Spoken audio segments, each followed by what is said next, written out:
Ես անկեղծ ասեմ, այն ինչ տեսա Գյումրիի թաղամասերում, ճիշտն ասած ինձ համար անսպասելի էր եւ նաեւ ինչ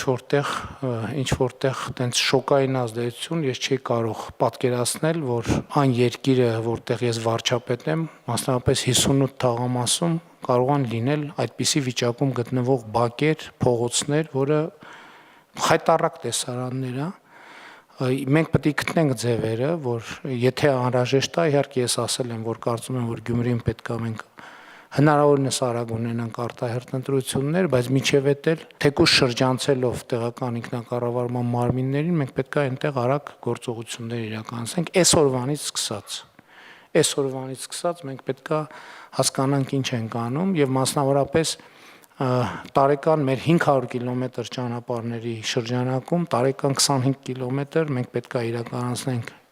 Գյումրիում, 50 կիլոմետր պետք է իրականացնենք Երևանում։